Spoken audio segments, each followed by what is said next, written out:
Mark Rudd, Knoxville. Andy Allen, Blount County. Randy Chase, Nashville.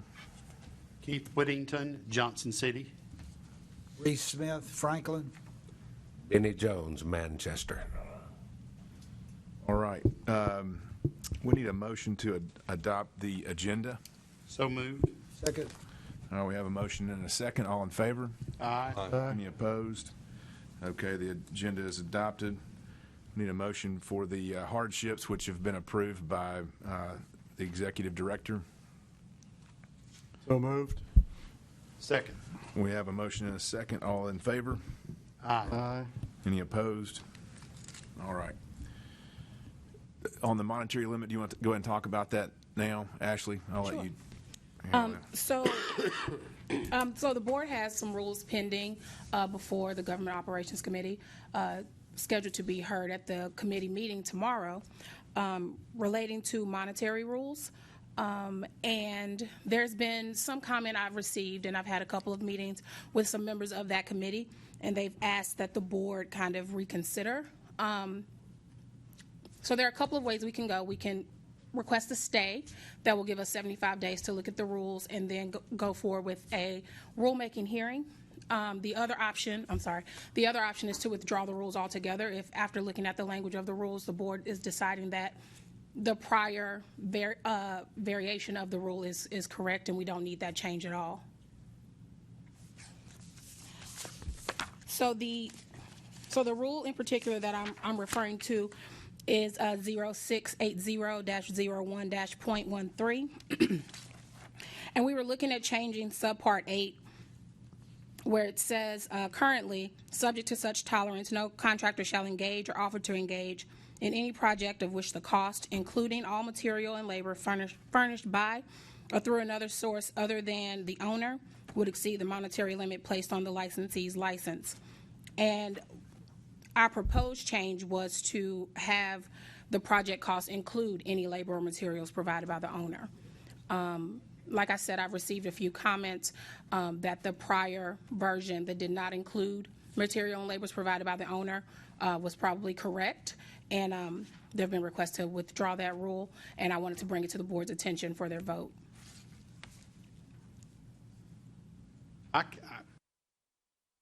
I'm kind of dumbfounded that I let that one go by because, building custom homes, many times you'll have a customer bring in articles for their custom home that could easily cause us to exceed contract limits, and I'm not for that. So I think we need to leave it the way it's written. Any other comments? So we need to withdraw. Yes, if I can get a vote from the I would board. move that we withdraw the rules. I'll second. We have a motion and a second to withdraw the monetary rule. All those in favor? Aye. Any opposed? Okay, the motion is I withdrawn. will file that withdrawal, and like I said, if it needs to come up again, we'll probably need to go through a rulemaking hearing to solicit public comment on that.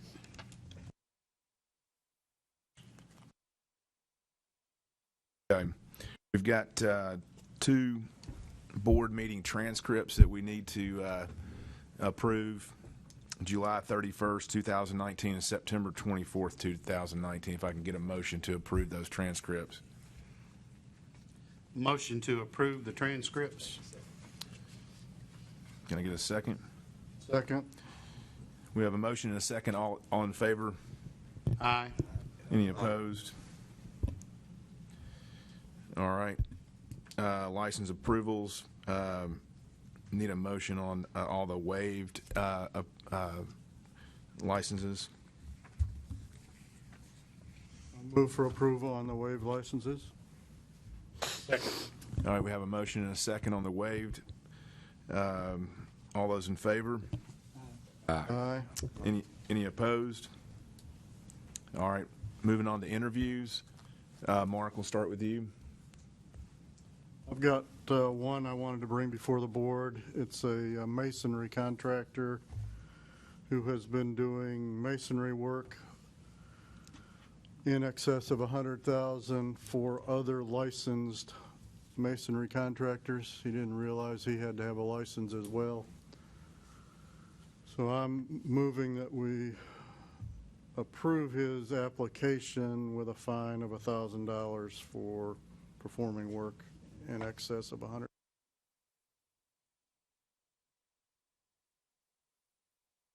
Only one I've got. Mark, is this CR Masonry? Yeah, CR Masonry, file 74253. Sorry.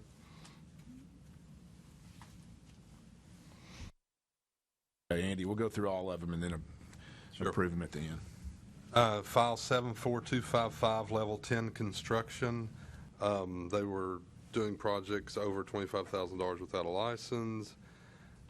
They were applying for a BCA license with a $350,000 monetary limit and approved with a $4,000 fine for working without a license once paid, and they've got a little workman's comp issue to straighten out. The other one is Justice Farms, 70510, and I denied him. He still owes, I think it's $28,000 to the complainant that he's went on in bankruptcy over. And I also told him that he needed to retake the business and law exam before coming in. What he was trying to do was add commercial to BCB to his existing BCA license.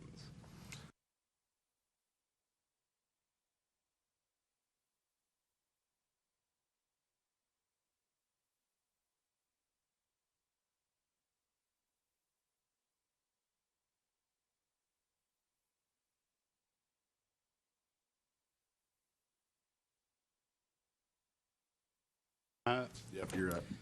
File number 34959, Richard C. Johnson, contractor. His license had expired 4/30/17. He made an application for reinstatement. On that application, listed some work that was in excess of $25,000, 2 projects, in fact, and I'm proposing a civil penalty of $250 for each project, and then after he satisfies the civil penalty, go ahead and approve him for a reinstatement of his contractor's license. License number 71785, Innovative Trade Services.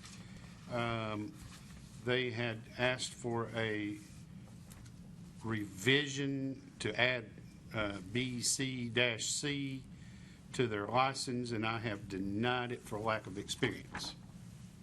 That's all I have. Okay, Reese. Got 2 very small ones here before another one. File number 73862. Benny and I interviewed them. We recommend a $100 fine. It was a misunderstanding on a home improvement license. And I don't really see a file number right here. It's Burkett Kitchens out of Bartlett, Tennessee. We would recommend a $200 fine, same thing.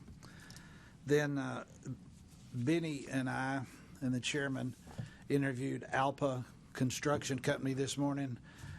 It's a self-reporting fine, and I would ask them, I'll turn it back over to you, Mr. Chairman, but I would ask their representative to maybe go over some of the same things for the entire board, and we'll have it on the record, which we didn't before, and in regards to this self-report complaint. Yes, sir. I'm Richard Smith. Maybe that microphone. See if that microphone will work there, Richard. Can you hear me now? There you go. Okay. I'm Richard Smith. I represent Alpa Construction. Alpa Construction has a $1.5 million license in the state of Tennessee. Alpa Construction's licensed in 36 separate states. In 35 of those states, Alpa Construction has an unlimited license. Alpa Construction received its license in 2013. Each year it renewed its license.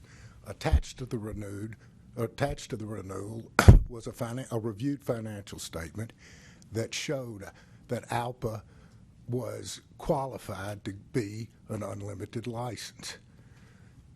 ALPA was always under the understanding that and operated as if they were unlimited in Tennessee. They had no idea, should have, but made a mistake.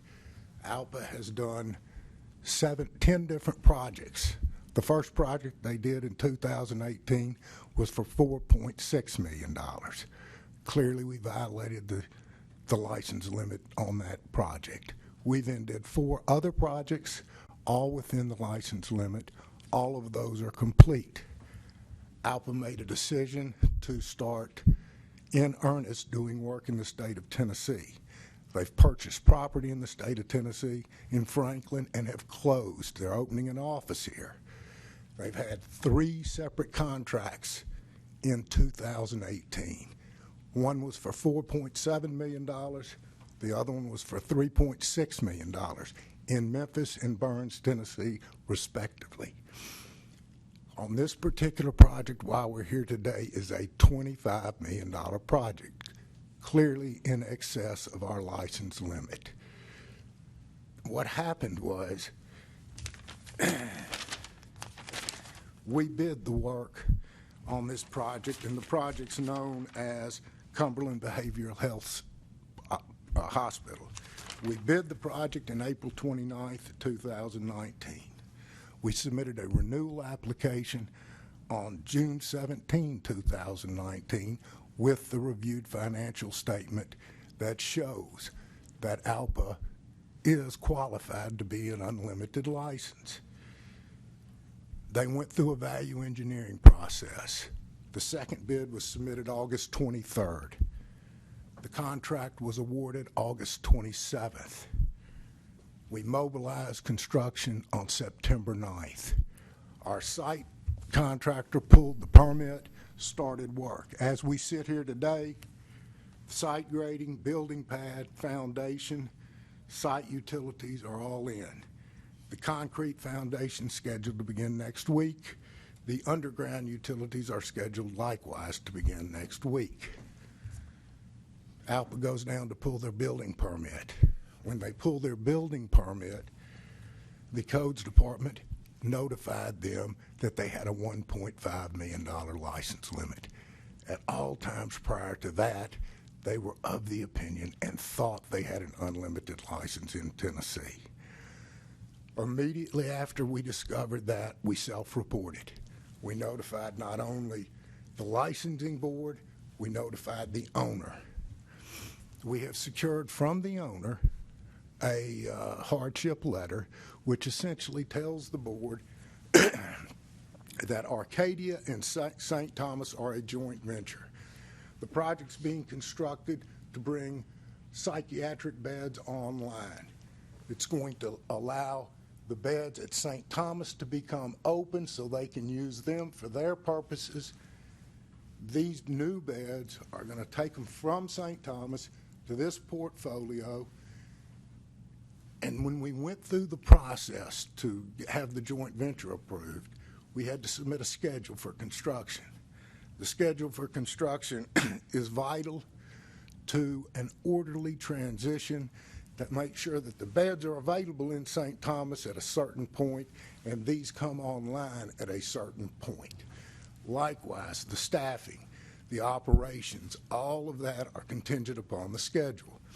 If the board were to stop us from performing this work, it is going to create an undue hardship on the public, these prospective people that need the beds, and it would just create a great hindrance and delay that's not going to be good for anybody. They come to me. I've explained to them the impact with the licensing board. You gentlemen have the ability to pull their license, stop the work, or fine them.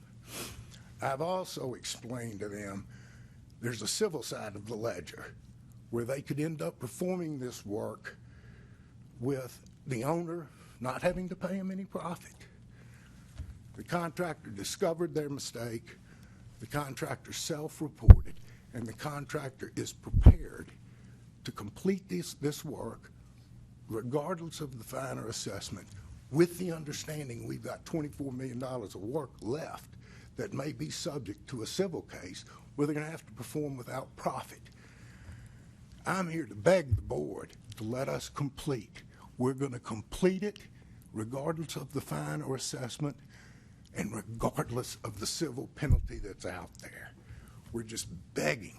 And I would ask the board to look at this from the perspective of a contractor who made a mistake. No question about it. We're here to pony up and live with it. We're going to complete the project. We've submitted the paperwork for an unlimited license, and we'll deal with it. But that's exactly what I would think the board would want from a contractor who's made a mistake. We look you in the face, we tell you about it, and we're going to live with the consequences. But it's going to do nobody any good to force us to stop work on the project. We've submitted an audited financial statement. I believe we're qualified to do for an unlimited license right now, and I would just beg the board to allow us to complete under these existing circumstances. Any questions for Richard? Is the work bonded? No, sir, the work's not bonded, but we've got bonding capacity to cover the work. We've done projects that vary anywhere from $3 million to $100 million. We've got the financial ability, and we're going to deal with the consequences associated with our mistake. But it was a mistake. We acted as if we had an unlimited license, and we didn't. And the reason we did is because we got it in 35 other states.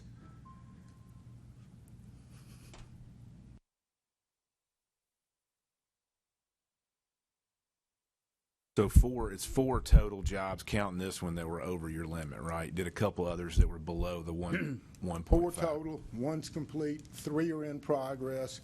The sum total of the 3 in progress is $30 million. 2 of them, 1 of them is going to be completed in the next 50 days. The other one will be completed in May of next year. This one that we're here today on is not scheduled to be completed until 2020. That's the $24 million of work that we've got left. I've looked at their file. We had an extensive interview earlier today. I believe exactly what Mr. Smith said. There's no kin there. I probably would claim him. But I understand his testimony there completely. I did approve him for an unlimited license, BCB. Has all this work been done for the same owner or various owners? Oh, sir, 4 different owners. And every single project has been done. All 9 of the projects have been done with different owners around the state, all specialized in the healthcare industry.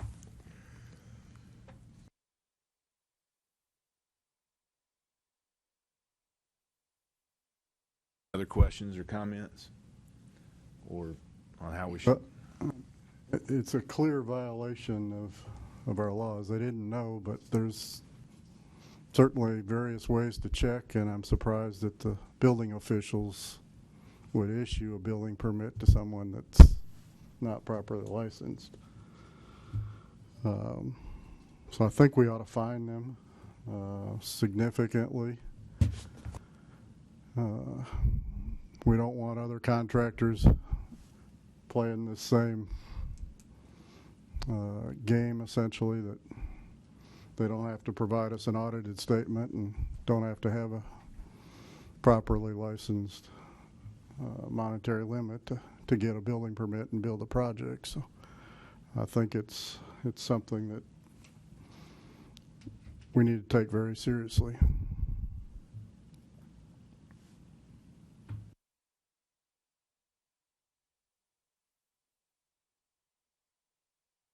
Other comments or a recommendation on what fine level we should pursue? They have 4 projects over their limit at this point that they've self-reported. That's correct, the way I understand it. Yes, sir, that's right.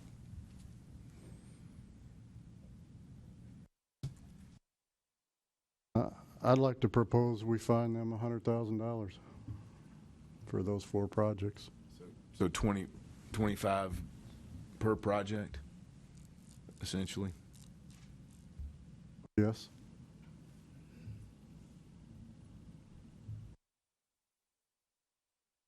Add or No, I think that's, I'm not paying it, but I think it's more than fair. We could go up to 10% of the job, and even further. So I'll second that motion. So we have a motion and a second for a $25,000 per project fine. Any further discussion? Okay, well, all those in favor of that, say aye. Aye. Aye. Any opposed? Okay, thank you. We appreciate the consideration, and that's a fair penalty. Thank you. Thank you.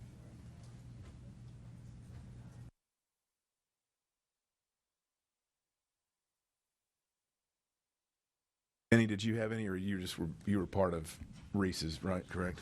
Okay, so I need a motion and a second, I guess, that we approve all of the interviewed recommendations. I'll make that motion, approve all the interviewed I second. divisions. We have a motion and a second. All in favor? Aye. Aye. Any opposed? All right. Revisions. Did you have one revision you wanted to go over? Yeah, I think so, because I approved it upon a fine, so let me go over it if Okay. you don't mind. So it's file 26095 Westwood Property Management, and it's an increase and a mode revision, which I've approved upon, they had 3 jobs they reported over their limit that they listed on the form, so the total fine of $3,000, $1,000 per job, and then once they paid that fine, approved that. Anyone else have any revisions that need to be addressed? Okay, I need a motion to approve all the revisions. So moved. Second. Motion and a second. All in favor? Aye. Any opposed? All right, what about the LLEs, Andy? We had a number of them. I guess I probably need to read them in. So 17631's approved, 21075's approved, 24710's approved, 26582's approved, 3308's approved, 37267 is not approved. He needs to take the test. It's been expired for 6 years. 39517's approved. 50311, he's expired for 3 years, needs to take the test. 51332's approved. 54429's approved. 61627, he's got some paperwork he needs to fill out on his conviction, so that's not approved. 61635, the same thing, paperwork on conviction, so it's not approved. And 56300 is approved. Okay. I have a motion to approve the LLEs as submitted by Andy. So moved. Second. Have a motion and a second. All in favor? Aye. Aye. Any opposed? All right, LLPs. I approved all the LLP applications. They're on your iPad, but they're number 1023, 1138, 1213, 1710, 1162, 4048, and 664. I approved all those applications, so I need a motion to approve those. I'll move for approval.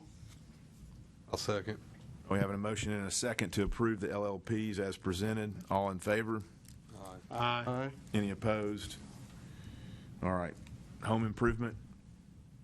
Do I have a motion to approve all the home improvement, or do we have some that we need to review?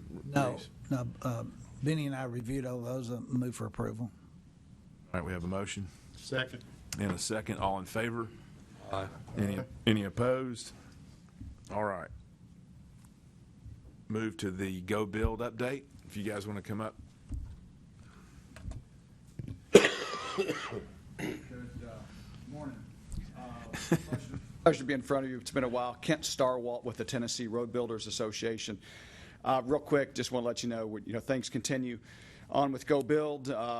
We recently did the Touch a Truck here a couple Saturdays ago, which was very well. We continue outreach across the state as we try to increase the opportunities in the construction to let people know about that.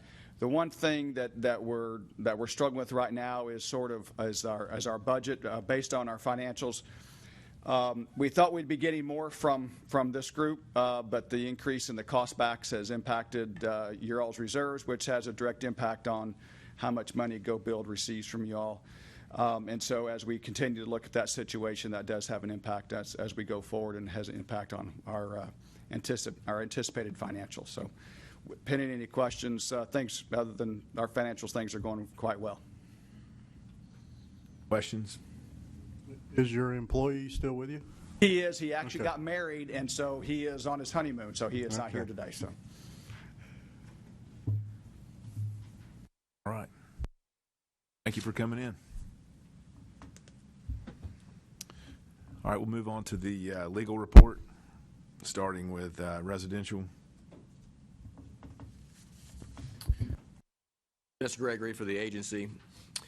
Starting with number 7, 2019-06-1261. Decision there was to amend to a $500 civil penalty. Number 12, 2019-06-9961. The decision there was to close and flag the license.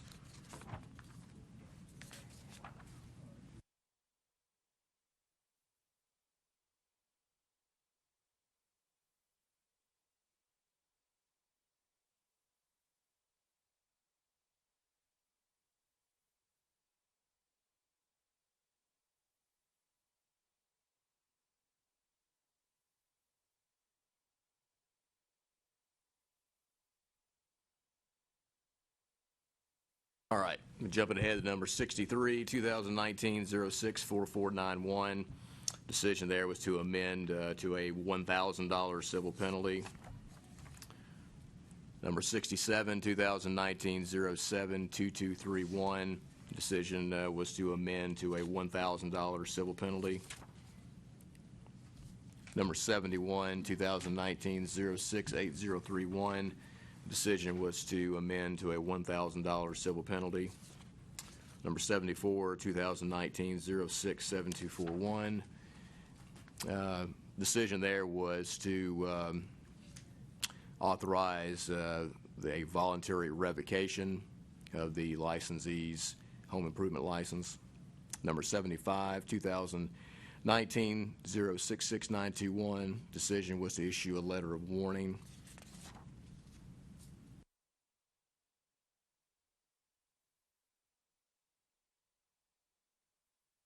That concludes residential. Stuart Huffman filling in for Jesse Gentry. I had the commercials, electrical, and plumbers, and there were 2 revisions. Number 86, 2019-070-231. The decision was to continue to monitor. Number 89, 201-070-081. The decision was to issue a $1,000 civil penalty. Any questions or comments about the legal report? Just need a motion to accept the legal report as submitted and amended. So moved. Second. All right, we have a motion and a second. All in favor? Aye. Any opposed? All right. Residential continuing education proposed rules. Ashley, do you want to kind of kick that off for us? Sure. So the last couple of meetings, we've had some conversation as we try to draft through these continuing education rules. I believe Carolyn sent out to the board the latest draft, and then we also received some suggestions from the association as well.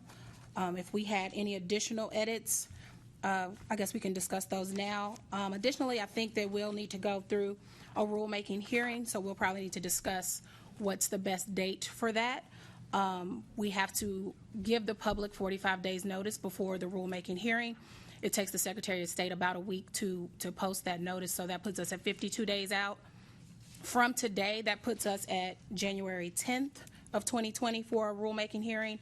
And I know our first contractor meeting for next year proposed is January 24th, so we could possibly try to schedule it for that date. So there are just a couple of things we need to decide if that's the date we're going to go with. If there are any conflicts there, we may need to pick a different date, but also just any final edits that we think we can have so that we can go ahead and get this posted and try to get a move on the rulemaking hearing. Thank you. Any comments about those rules?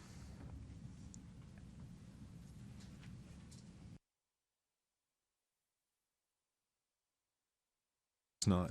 All right. Do we need to do anything with that or just plan on talking about it on the 24th? Is that the plan? Okay. Like I said, if there are no other edits, I think what I can do is go ahead and prepare the notice for rulemaking hearing. If that January 24th date works for the board, that's the date we will shoot for to have that rulemaking hearing, and we'll go through the process on that date and solicit public comments and allow the board to respond to those comments.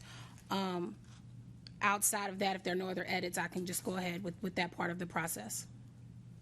Okay. Is that the only rule that we'll be working on that day?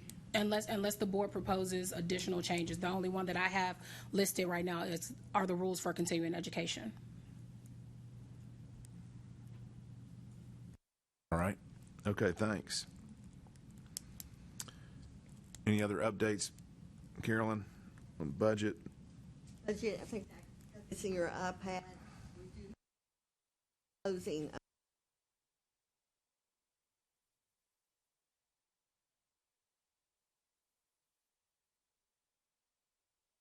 That gave us 7,167 that we could give to Go Build.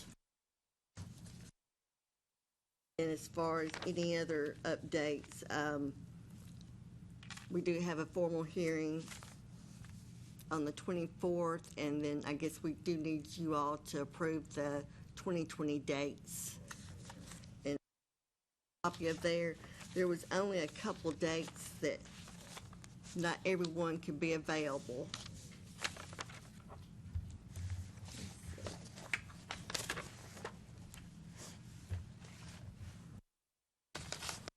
Anybody got any comments on the dates? So the 24th, we're having a regular meeting and a formal hearing? Yes, That's a Friday. Friday. So you want to do? And the rulemaking hearing. So I guess that's something for the board to discuss if we want to try to tackle all of that on a Friday. The regularly scheduled board meeting, the formal hearing, as well as the rulemaking hearing, which is a separate hearing altogether. Does the formal hearing appear to be contentious? That I'm not sure. Is it your case or Jesse's case? It must be Jesse's. Okay. Yes. I'm not sure. He asked for a continuance since he's not here? Or won't be back till? I'm not sure, honestly. I know that he could be back to. You know, if it gets settled between now and then, the rulemaking hearing's not a problem, but if we go straight out of the meeting into formal hearing setting and that takes any kind of time, then it becomes a problem to get the rulemaking hearing in after that, so. And I think the other part I just wanted to point out, so it doesn't have to be the 24th. I just need at least the 45 days notice to give to the public for that date. So I don't know how the board feels about coming in between the board meetings. I think it would be a lot more difficult and convoluted to try to handle it with the board appearing by telephone. It's an option, but I don't think it's the best option if we're allowing the public to come forward to give their comments on the rules. I don't know if there's a different date that works better for the board to come in. If we want to try to keep it on the 24th, and wait and see about the formal hearing. I'm just saying, with the things that look to be coming down the pipeline for January, it could be a long day. So I just want to be clear to the board about that. Did we ask to postpone the formal hearing, and then we know we can get everything else in? I would be hesitant to say that, to speak on Jesse's case, because I'm not sure where negotiations are with the opposing attorney. I'd be hesitant to. Is the reason it's on Friday, the 24th, is because that's when we could get the judge? Right, the judge was available that day, so we went ahead and decided to go ahead and try and do a board member that same day, so you all wouldn't have to come in twice that month. But it's. Could we do a board meeting on Thursday and then schedule the hearing for Friday morning? Yeah, we should.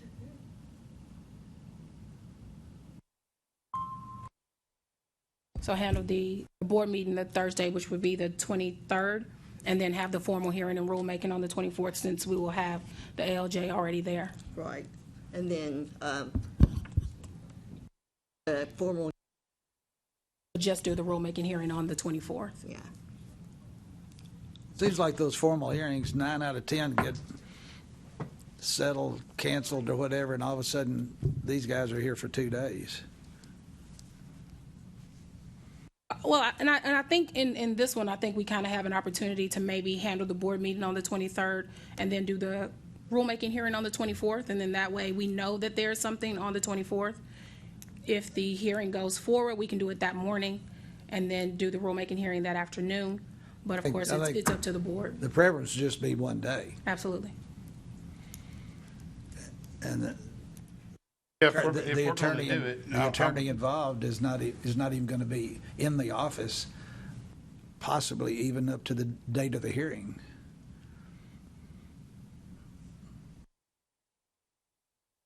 So you want to set it up for the 23rd, and then tentatively the formal hearing on the 24th, and we'll just see if it gets pushed back. We can find out relatively quick from Mr. Gentry about his availability on that date. I think by that time he will be back, but again, it'd be, it would be somewhat of an assumption for sure, to say he's going to be here. But I think that's why it was scheduled for today, quite honestly, and then it was moved to the 24th. So I don't think it would have been moved to the 24th unless he had some belief that he would be available.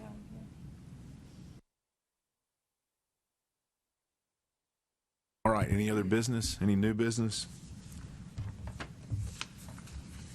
You need a motion to accept the 2020 dates? Yes, sir. Oh, we did.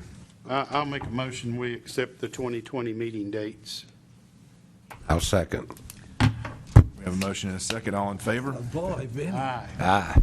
Any opposed? Benny got his uniform. Way to go, Benny. Yeah. All right. Meeting is adjourned. Yeah. I told you I knew how to do this.